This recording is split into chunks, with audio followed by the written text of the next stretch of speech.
Então agora, gente, a gente vai trabalhar com as operações com conjuntos. E a primeira dela é a intersecção entre os conjuntos.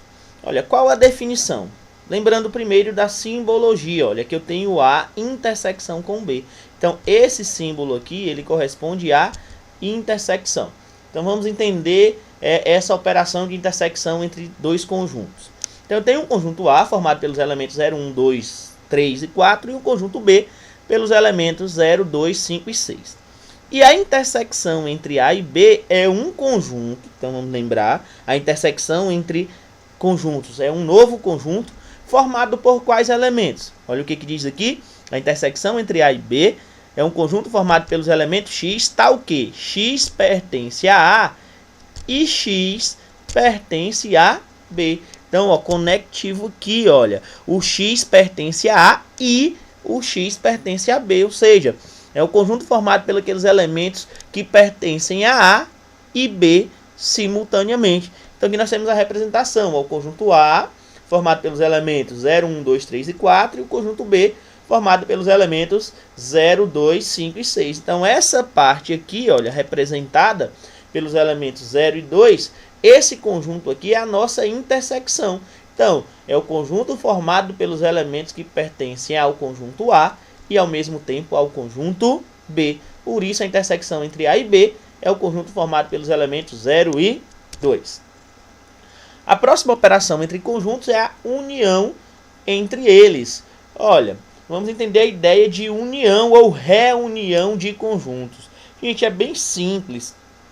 Unir ou reunir conjuntos, o próprio nome já condiz que nós vamos pegar, por exemplo, se estamos trabalhando com dois conjuntos, os elementos dos dois e unir em um único conjunto, tendo o cuidado de que em conjunto não se repete elementos. Então vamos entender aqui, olha.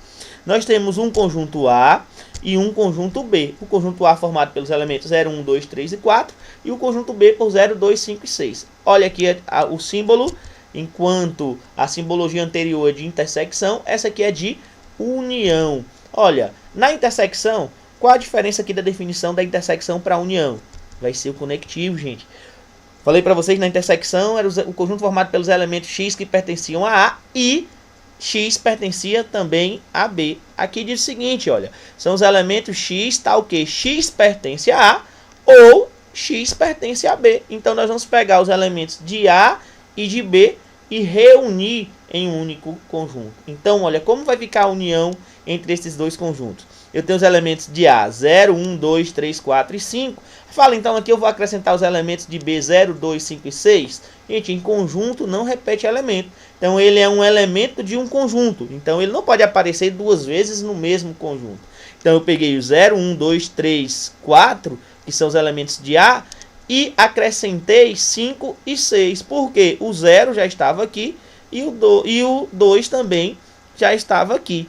Portanto, nós temos aqui representada a união entre os conjuntos. Então, eu peguei o conjunto A e uni com o conjunto B, fazendo assim um único conjunto. Então, a união entre os conjuntos A e B vai ser o conjunto formado pelos elementos 0, 1, 2, 3, 4, 5 e 6. O único cuidado é de não repetir elementos.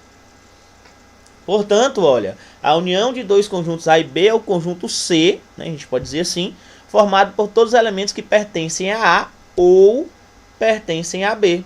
Aqui nós temos o exemplo, né? Os elementos de A são esses, 0, 1, 2, 3, 4 e 5. E os elementos de B, 0, 2, 4, 6 e 8. Se fizermos a união ou reunião entre esses conjuntos, vamos chegar ao conjunto formado pelos elementos 0, 1, 2, 3, 4 e 5. Percebe que são os elementos de A. Cuidado para não sair acrescentando aí, ó, de forma aleatória os elementos de B, 0, 2, 4, 6 e 8. Porque o 0 eu já tinha representado aqui, não vou repetir. O 2 também já tinha representado. E o 4 também já estava representado. Portanto, eu vou acrescentar o 6 e o 8. E aí, então, nós temos a união entre esses conjuntos. E a terceira e última operação que a gente vai trabalhar é a diferença entre conjuntos. Como assim a diferença entre conjuntos? Então, aqui eu tenho o conjunto A, formado pelos elementos 0, 1, 2, 3 e 4, e o conjunto B por 0, 2, 5 e 6. Olha o que é que diz aqui, olha. A menos B é que a representação da diferença entre dois conjuntos, o conjunto A e o conjunto B, ela corresponde a um novo conjunto, que é o conjunto formado pelos elementos x, tal que x pertence a A e x não pertence a B. Olha aí, ó, que interessante, na diferença eu vou pegar apenas os elementos que estão em A e que não fazem parte de B. Então, olha, se é A menos B, eu posso fazer a leitura da seguinte forma, gente. São os elementos que estão em A e que não estão em B. Então, olha aqui, olha. Perceba o seguinte. Por que a diferença, né, entre A e B, ou seja, A menos B, é 1, 3 e 4? Porque se eu pegar o conjunto A, ele é formado pelos elementos 0, 1, 2, 3 e 4, certo? Só que os elementos 0 e 2, que são elementos de A, eles fazem parte também de B. E o que diz aqui? Na diferença entre A e B, vai ser o conjunto formado pelos elementos que pertencem a A e não pertencem a B. Ou seja, aqueles que estão somente em A. Os elementos que estão somente em A são os elementos 1, 3 e 4. Posso perguntar a vocês, a diferença entre A e B, ou seja, A menos B, vai ser o mesmo que B menos A? Olha, a diferença entre A e B, aqui A menos B, vai ser o conjunto formado pelos elementos 1, 3 e 4. E B menos A, vai ser o conjunto formado também por 1, 3 e 4? Não, galera. Se há diferença entre B e A, ou seja, B menos A, eu faço a seguinte leitura. São os elementos que estão em B e que não estão em A. Ou seja, aqueles elementos que estão somente em B. E é assim que a gente vai trabalhar essa ideia. Então, são os elementos que estão somente em B. Então, quais são os elementos que estão em B e que não estão em A? Se eu pegar o conjunto B, ele é todo esse conjunto aqui, formado pelos elementos 0, 2, 5 e 6. Só que desse conjunto B, os elementos 0 e 2 estão em A. Então, esses elementos que estão em A, eu vou retirar do conjunto B. Ficaria apenas os elementos 5 e 6. Portanto, aí, esses dois elementos formando a diferença entre B e A. Gente, voltando aí nessa ideia de diferença de dois conjuntos, lembra que a gente falou aí de subconjunto? Por exemplo, um conjunto A está contido no conjunto B quando todos os elementos de A pertencem ao conjunto B. Olha, a diferença de dois conjuntos A e B é o conjunto C formado pelos elementos que pertencem a A, mas não pertencem a B. Beleza, isso aí a gente viu. Ó. Como exemplo aqui, eu tenho A menos B, então eu vou ter 1, 3 e 5, porque são os elementos de A que não estão em B. Por que ficou 1, 3 e 5, gente? Porque se eu observar o 0, ele é um elemento de A que pertence a B. O 2, ele é um elemento de A que pertence a B. E o 4, exatamente, ele é um elemento de A que pertence a B. Então, do conjunto A, eu vou retirar aqueles elementos que fazem parte do conjunto B. Ou seja, eu retiro 0, 2 e 4. Ficam 1, 3 e 5. Então, aqui eu tenho a diferença entre o conjunto A e o conjunto B. Agora, uma observação a ser feita. Se B estiver contido em A, essa diferença entre A e B é chamada de complementar de B em relação a A. Olha, a ideia de complementar e a simbologia. Olha, complementar de B em relação a A. Podemos representar dessa forma ou dessa forma. Só vamos trabalhar com a ideia de complementar se tivermos um conjunto contido no outro. Vamos lá, olha. Aqui eu tenho o conjunto A e o conjunto B. Perceba que o conjunto B ele está contido no conjunto A, porque todos os elementos de B pertencem ao conjunto A. O 2 e o 3. Então, todos os elementos de B pertencem a A. Então, o conjunto B ele está dentro do conjunto A. Ele está contido em A. Então, se eu fizer a diferença entre A e B, se eu fizer a diferença entre A e B, fica o quê? 0, 1 e 4. Essa diferença entre A e B é chamada de complementar de B em relação a A. Para que fique claro, não fique nenhuma dúvida para vocês. Eu vou entender como complementar justamente aquilo que falta ao conjunto B para que ele seja igual ao conjunto A. É isso que nós temos que ter aqui. Olha. Imagine eu tenho um conjunto que é o conjunto maior, que é o conjunto A. E aqui, dentro desse conjunto, eu tenho o conjunto B. Então, eu percebo que todos os elementos aqui de B, eles fazem parte do conjunto A. Só que o que falta a B para ser igual ao conjunto A? Justamente aqueles elementos aqui, ó, que fazem parte de A, mas que não fazem parte de B. Então aqui eu tenho complementar de B em relação a A. Ou seja, é o que falta ao conjunto B para que ele seja igual ao conjunto A. Beleza? E para finalizarmos a nossa aula, nós temos aí, né, alguns exercícios voltados para a ideia de operação de conjuntos. Na maioria das questões envolvendo conjuntos, vem dessa forma. Nosso primeiro problema é o seguinte: uma avaliação contendo 2 questões apenas foi dada a 200 alunos. E o resultado aí, né, após as análises, foram esses, que 50 alunos acertaram as 2 questões, 100 alunos acertaram a primeira questão e 99 alunos acertaram a segunda questão. E o questionamento é: quantos alunos erraram as 2 questões? Vocês podem se perguntar, mas se eu somar os que acertaram as 2, os que acertaram uma questão, a primeira, os que acertaram a segunda, já está dando mais de 200 alunos. Como que eu vou ter ainda os que erraram as 2? Gente, atenção, porque quando eu falo aqui que 100 alunos acertaram a primeira questão, eu não estou dizendo que são aqueles que acertaram somente a primeira questão. Porque entenda o seguinte: quem acertou as 2, acertou a primeira.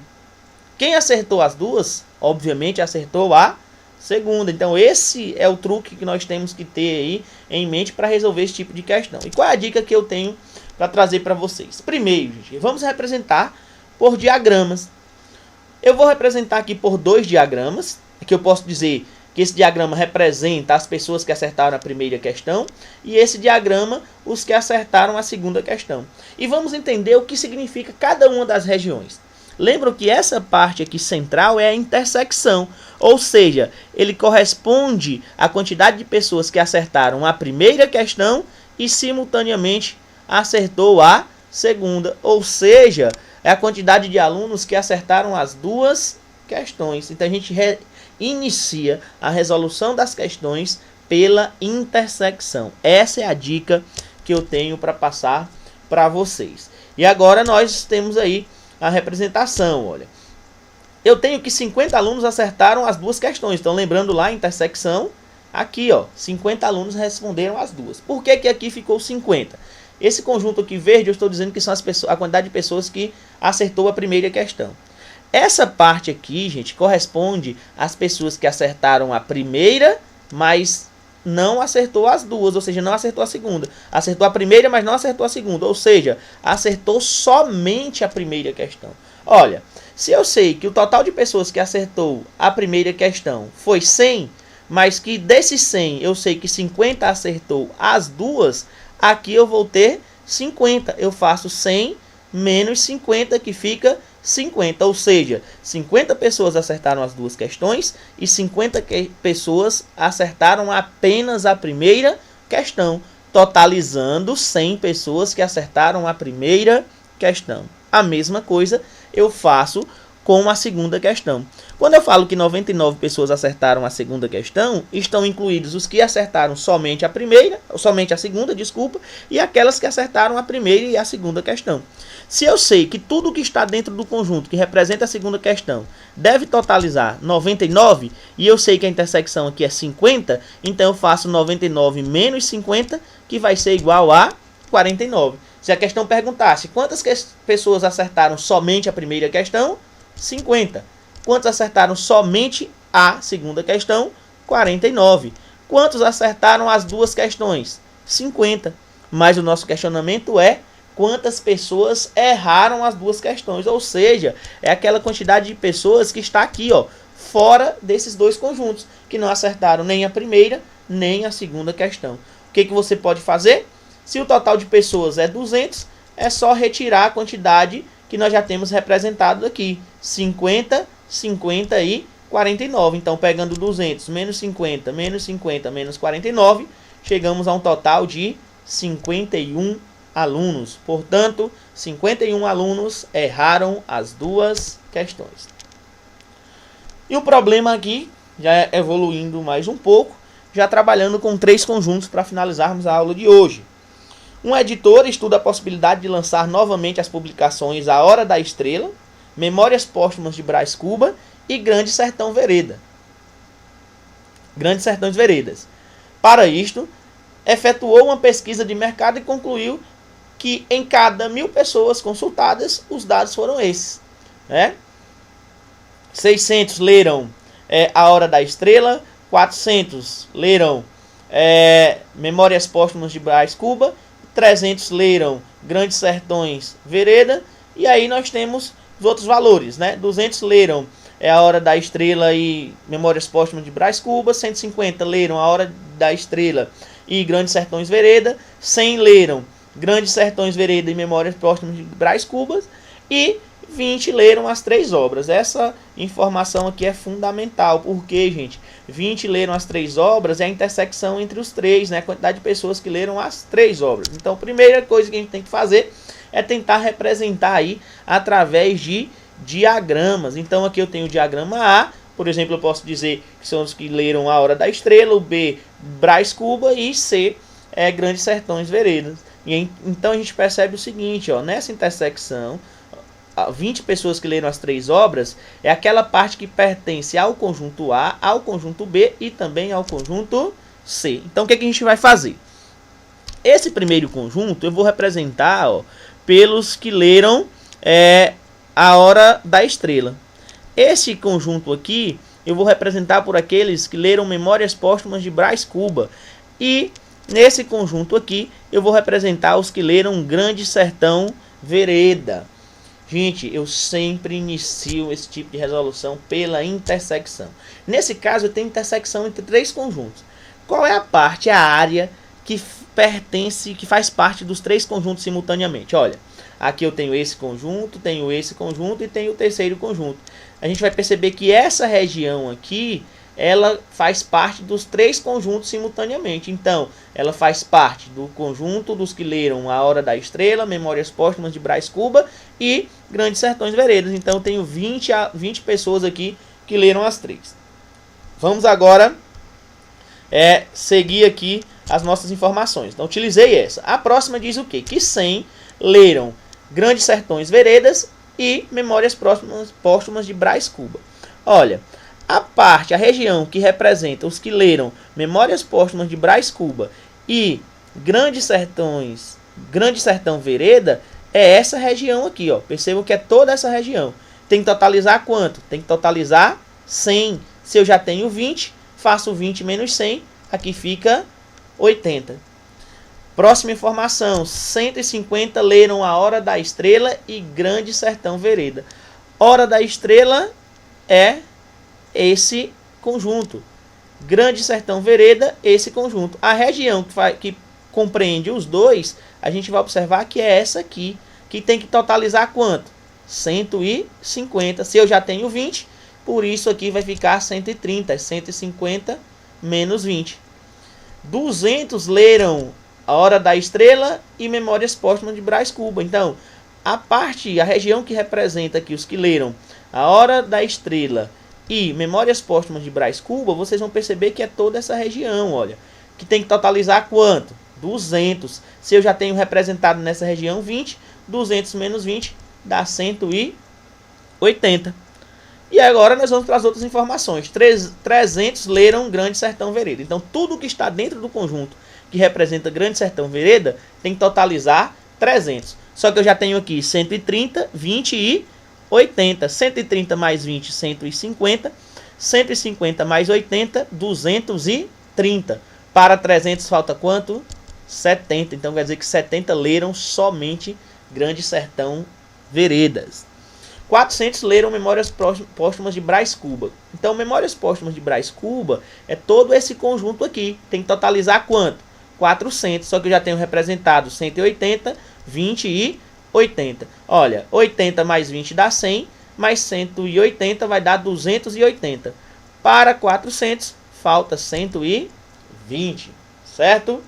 E por último, 600 que leram A Hora da Estrela. Tudo que está dentro desse conjunto aqui tem que totalizar 600. Eu já tenho 20, 80 e 130. 20 mais 80 dá 200, mais 130, 330. Para 600, está faltando 230. 70. Com essa informação aí, vai ser possível responder nesse questionamento. Percebam aqui, olha, que eu tenho a quantidade de pessoas fora dos 3 conjuntos que não leram nenhuma obra. Mas isso aqui não vai interessar nessa questão, até porque o nosso questionamento é a ideia é calcular o número de pessoas que leu apenas uma das obras, ou seja, que leu apenas Hora da Estrela, apenas Memórias Póstumas de Brás Cuba, ou leu apenas Grande Sertão Veredas. Então eu vou pegar aqueles valores que correspondem às pessoas que leram apenas uma das obras. Eu tenho que 270 pessoas leram somente Helena, 120 leram somente Memórias Póstumas de Brás Cuba e 70 leram somente Grande Sertão Veredas. Então o total de pessoas que leu somente uma obra é a soma entre esses 3 valores, 270, 120 e 70, totalizando 460. E essa foi a nossa aula. Espero que vocês aproveitem bastante. Qualquer dúvida, pode me mandar uma mensagem. Valeu, galera!